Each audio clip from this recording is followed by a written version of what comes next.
How you doing? I'm Big D. Want to say welcome to the show. What we have today is we're going to talk about some of the things that Andy Schectman has stated over the last probably week, and I've picked up a bunch of it. I've put it to a script, and I also want to show you what he has to say because I don't think if you didn't hear it coming from him, then you might not even believe it. So I'm going to let you see a couple of videos that Andy Schectman is talking about. And then I'm going to give you a little bit of a rundown of what else I found. You're not going to believe this. It is a possibility. No one's stating that it's fact. But if it's coming from Andy, it's more truth than not. Let me start playing. And just came out and said it could go as high as over $9,000 if indeed it were to stand behind on a greater degree to the US dollar exposure. But 63, 66, any of these, I mean, you had Jefferies come out and say a few months ago 7,000. I think it's totally plausible. When you see these banks coming out and making these admissions, not only do I think it is becoming more reality. And again, these banks have undershot where the price has gone continuously and continue to update their statements. It's the first time I've seen one this far up. I think it's also a very big green light for the mining shares. If indeed they see gold going this high, what does it say for the mining companies? Which again, if you're using it from the standpoint of you now have governments coming in to stand behind the production, the refining, the stockpiling. This is big for the entire industry, and maybe it's finally an admission by these people that this is an important part of any portfolio. And even at the highest level, they're telling their clients, "Hey, you got plenty of room left in growth on gold and silver, and you should own some." 1.5. That's impressive. Now, we've heard multiple other people talking about this. Until it comes from someone like Andy Schectman, it is definitely something to be wary about. But this is a show that Andy Schectman was on. It's called The Bullion Brief. You might want to check it out. I do get some information from there that helps build a script for me. I want to play you something else from Andy. And this one is from the Bullion Brief as well. You would think it would be immediately if indeed they have if this massively disrupts the supply chains in Mexico. You hear that rumor of Samsung flew to Mexico to open up a mine for all of their doré and concentrate in order to, facilitate their battery operations. What does it do to a company like that? Do they rethink their problem? Are they some of the ones that are pulling the metal off of the exchange because of what they saw? This is a situation where it becomes even more imperative for the U.S. to do things like classify silver as critical because supply chains are being disrupted. And not only that, the exchanges by which these commodities are freely traded seem to be less than sincere. And when you realize we're now in the 6th year of a supply-demand imbalance into the billions of ounces cumulatively, 200-300 million ounces a year, this becomes a real problem when you are putting a big question mark in front of the very largest producer of silver in the world. Yeah, it has to have a problem. Now, I'm sorry, I have to apologize, but I have to stop this only because I wanted to talk about the Bullion Brief. Now, Andy Schectman is on the Bullion Brief, yes, and it's hosted by Michelle McCory. And I wanted you to know that before we get too far into the show. And there's no metal left to play with. And we're seeing that right now. I mean, we're getting to see that right now in February.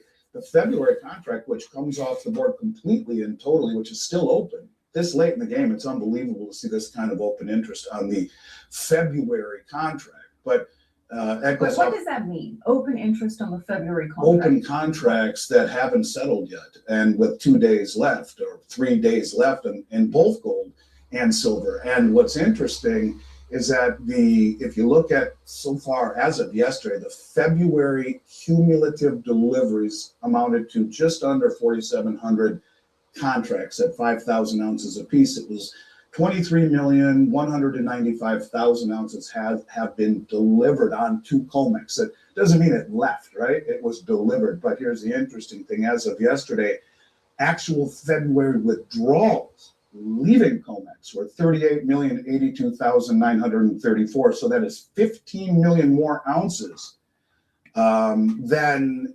deliveries can explain. In fact, it's 164% of February delivery demand. This is a classic sign, not only of tightening physical conditions, but lack of trust.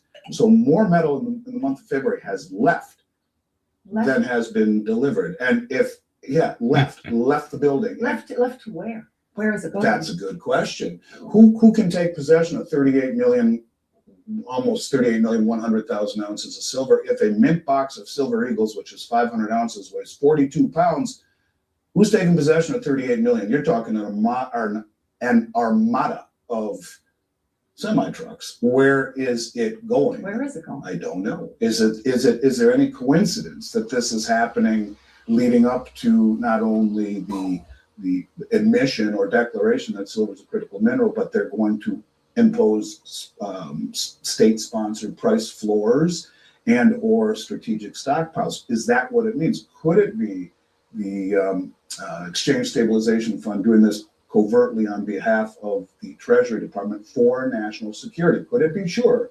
I don't know who it is, but a lot of the metal that is being delivered is actually leaving, not all of it. And so I want to be very clear on that. Some of it stays within the COMEX ecosystem, but I would venture to say that a lot of the people are starting to question the wisdom of leaving it in the ecosystem with this kind of nonsense happening. Is it being delivered because it's needed for industrial use? I mean, Sure. that makes sense. Absolutely, 100%. Especially if you need it for industrial use and you see the kind of nonsense that is being played over and over and over again in terms of desperation to keep it from going too high, or just let it fall as far as you want. And the circuit breakers where, there was a glitch.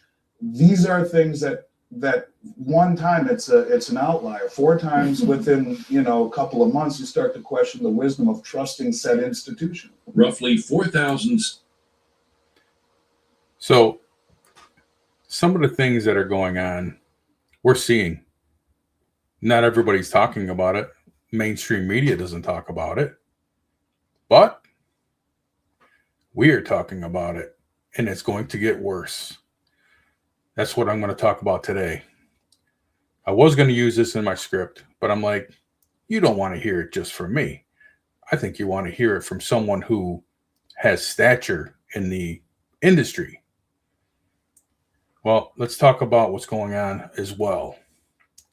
Now, every mechanism documented in the exchange records, nothing speculative, but just a forensic trail that $4.2 billion leaves behind when it gets destroyed in broad daylight. Now, let's start with what you might be seeing on whether it be London metals market.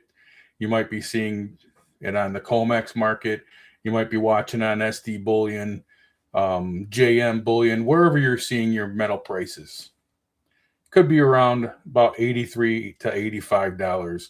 It was just before I came on today. Now, some platforms, they're saying 85 flat. A 7.7% decline in roughly 120 minutes. Now, current price, like I state, it's about $84. Gold was right around 54, maybe just a little under $5,400. It was up about $100 on the session. Now, to gold and silver ratio, which has compressed to 54 during Monday's war, spikes explode back to 61 gold to silver ratio again. Now a 7-point ratio expansion in hours. Now again, if you're been watching silver and gold for the last several years, you know that price of silver especially didn't go up much, maybe 20, 30 cents on a normal trading day. But over the last few years, that has gotten to be very volatile. Now we're seeing, now that it's up in the $80, $90 range, we're seeing a $5 to $10 swing, which is not normal.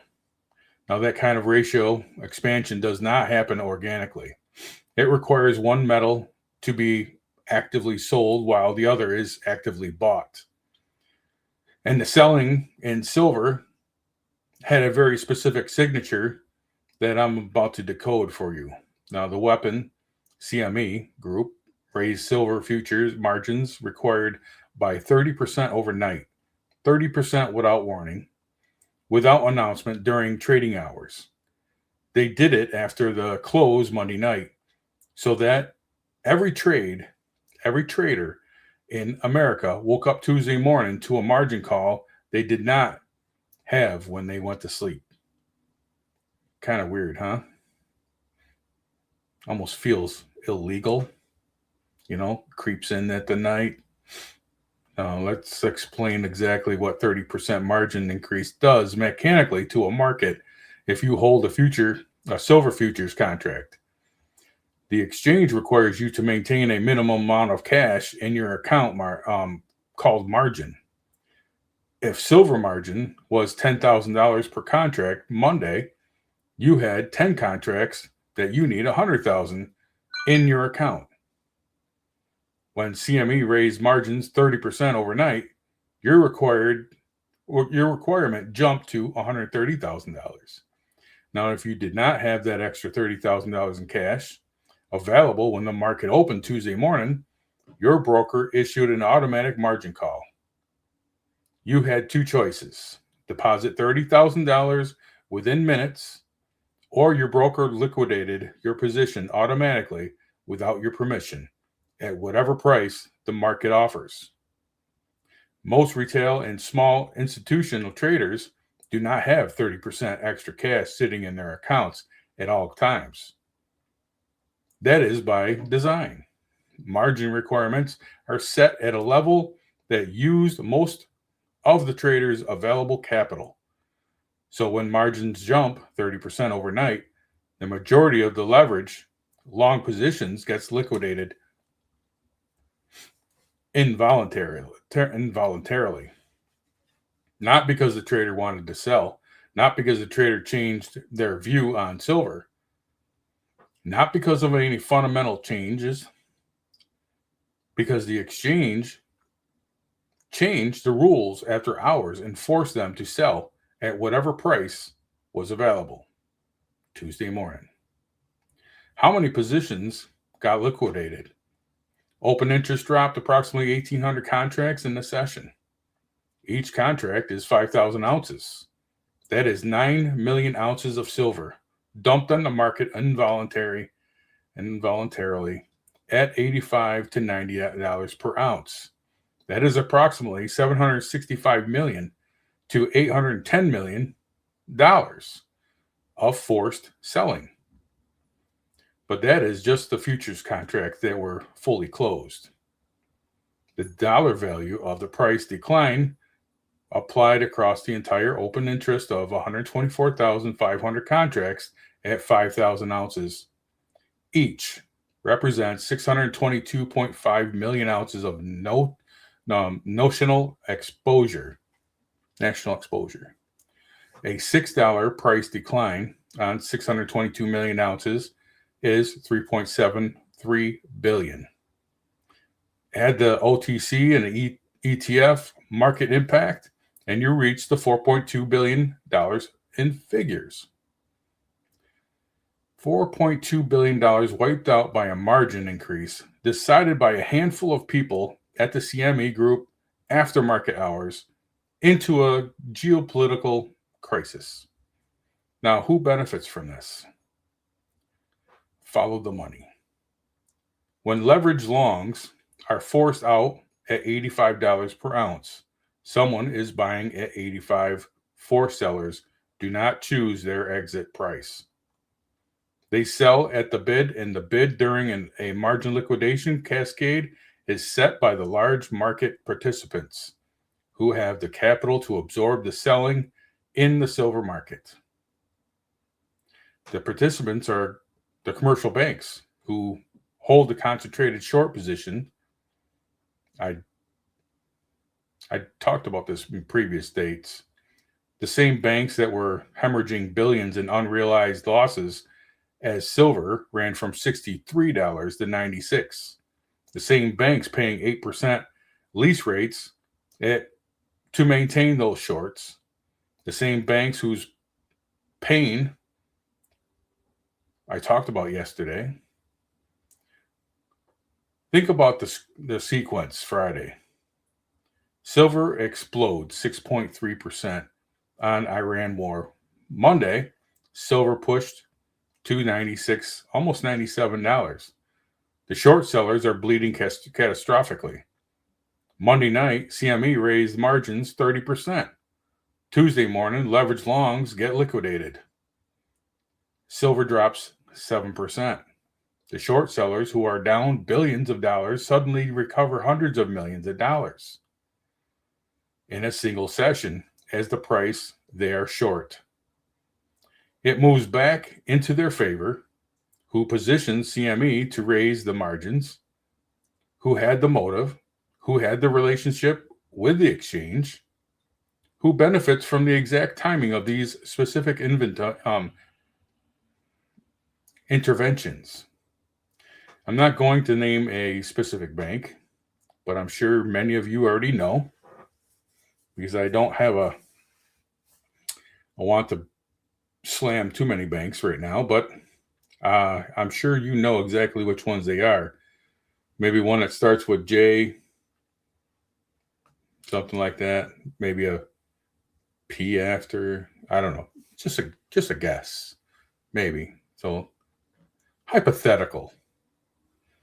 Now what I have is the CFTC Bank Participation Report showing concentrational commercial short positions of approximately 40,000 contracts. What I have in the timing of the margin increase coinciding precisely with the moment those shorts were under maximum pressure. What I have is $920 million in documented fines paid by JP Morgan or manipulating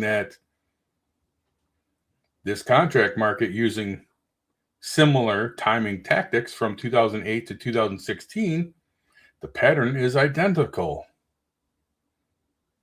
So a bank that I just mentioned, I won't say it again, they were busted twice for doing something very similar to this.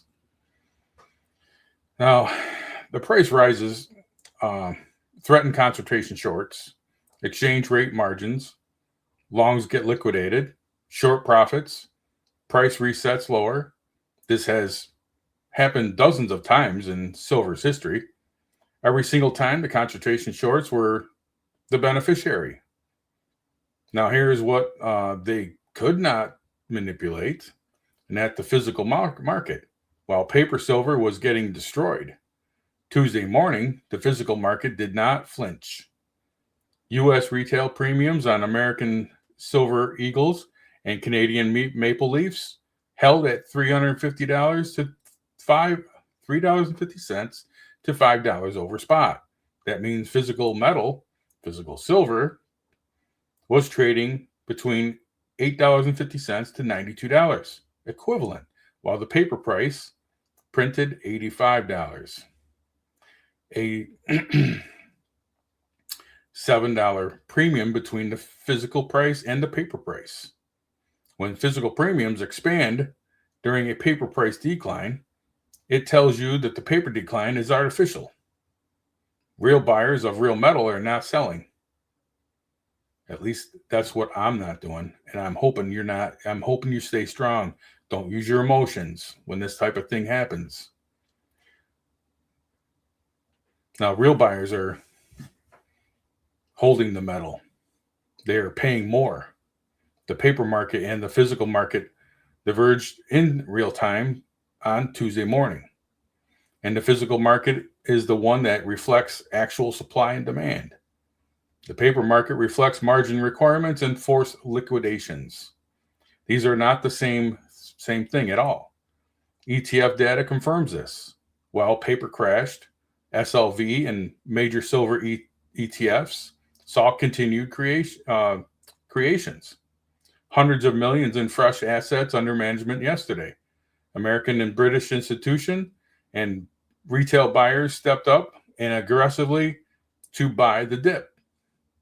I'm hoping that possibly maybe if you had a few bucks, you did the same.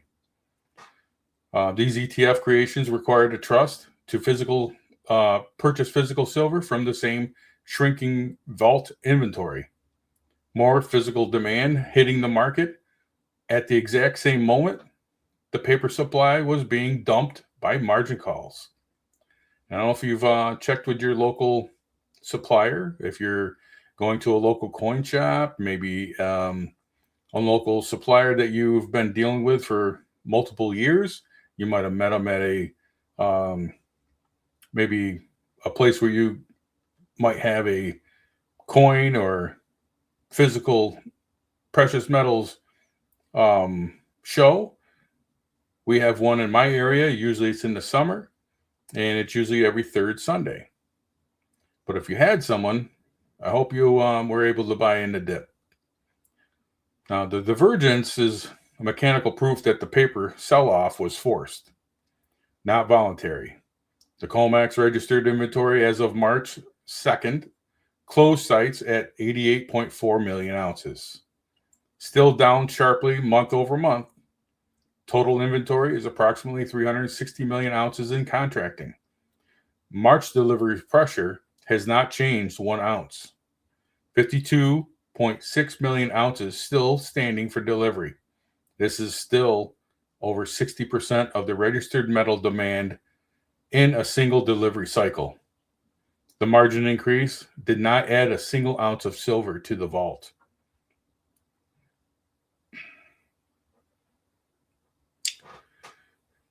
It did not reduce delivery damage or demand by a single contract either. It did not solve the physical shortage. All of it did was reset the paper price lower temporarily while the underlying supply crisis continues to worsen daily. The Iran situation makes the timing even more suspicious. Tuesday morning, the U.S. Embassy in Riyadh was struck by 2 suspect Iranian drones, a direct attack on the U.S. diplomatic facility in Saudi Arabia. Now, I want to say, please pray for our soldiers. Please pray for America. And please pray for all civilians around the world. And hope and pray that all of this stops and no more nuclear weapons. Okay, let's get back into it. I apologize. I just wanted to say that. Now, in any rational market, that headline would have sent every precious metal vertical. Gold understood this. Gold surged $100, which it took it up to $5,400 plus. Silver should have surged with it. Instead, silver was being crushed by the margin liquidation. The divergence between gold and silver on a day when the U.S. Embassy was attacked, telling you everything you know or you need to know about what happened. Gold was trading on fundamentals. Silver was trading on a forced liquidation. The completely different mechanisms producing opposite price action in the metals that normally move together. Somewhat. Not perfectly, but they usually move pretty much together.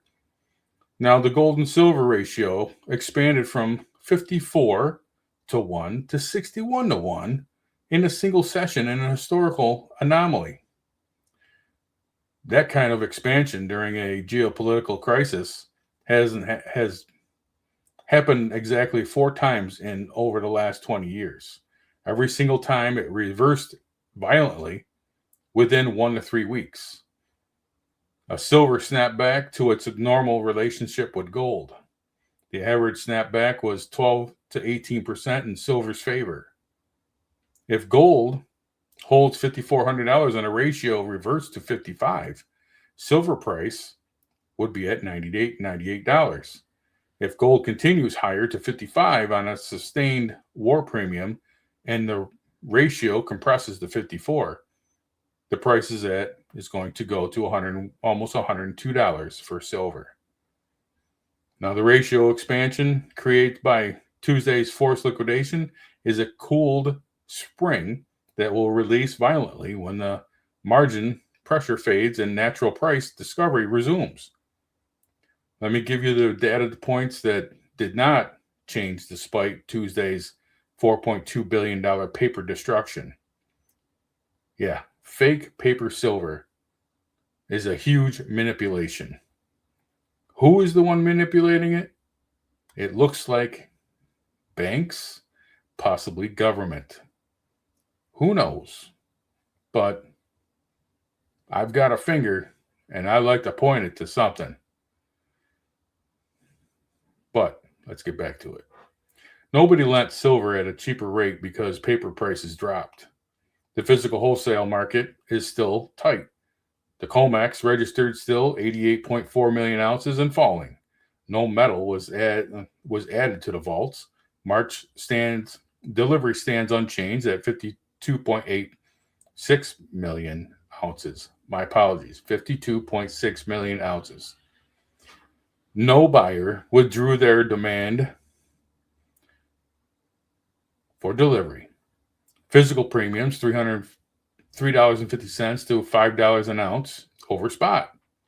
Actual metal trading higher than paper print. Global supply deficit is in its 6th consecutive year. No new mine opened Tuesday in Mexico. Production disruption ongoing. Cartels interference, labor strikes do not resolve because the CME raised margins. Pentagon silver procurement up 41% in the last 72 hours for drone electronics, hypersonic guidance systems, missiles. The military did not cancel orders because silver dipped. Solar panel manufacturers in Europe warning of silver paste cost increased for shipping insurance hikes.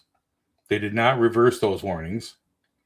The U.S. semiconductor and EV manufacturing accelerated silver inventory builds to 60 to 90 days on supply chain war preparations.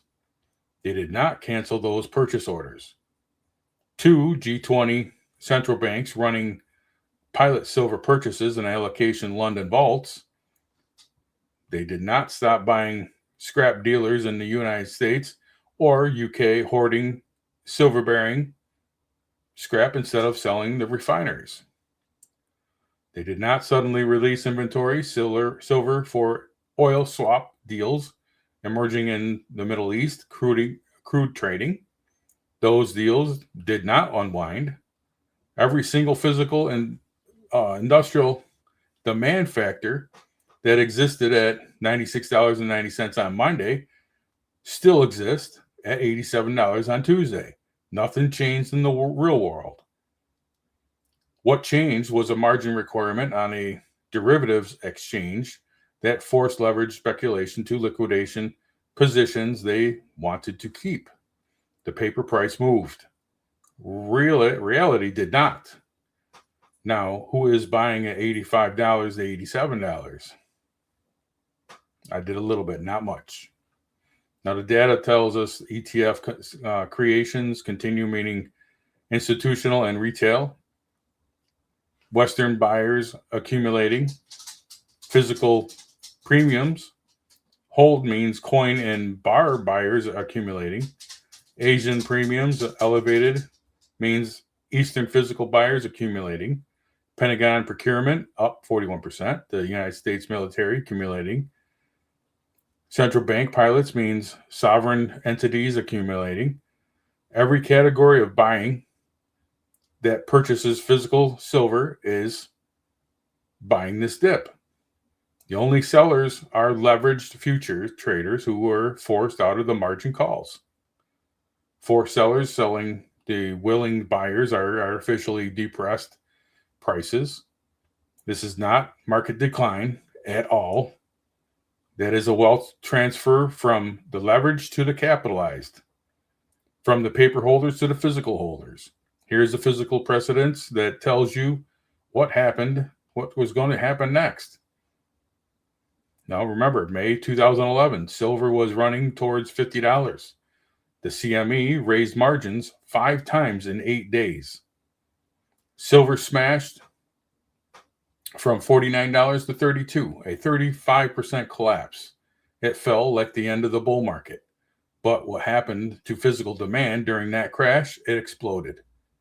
The U.S. Mint reported regular Silver Eagle sales in that month, followed the margin-induced crash. Physical premium spiked to $10 to $15 over spot. Now the paper price was $32. The physical was trading at $42 to $47. The paper market said silver was worth $32. The physical market said silver was worth $45. Sound similar? The difference between 2011 and 2026 is the starting deficit. In 2011, the silver market had a modest surplus in some years. Today, we have 6 consecutive years of deficit totaling 800 million ounces of cumulative depletion. In 2011, the COMEX registered was over 150 million ounces. Today, it is at 88 and falling at an accelerated rate. In 2011, there was no military conflict threatening global energy supply chains. Today, there are drones hitting the U.S. embassies. 2011, there was no AI data centers building requirement requiring silver-intensive conductivity solutions. Today, there is. In 2011, there was no EU mandate requiring solar in the new buildings. Today, there is. The margin weapon worked in 2011 to end the silver's bull run for 4 years.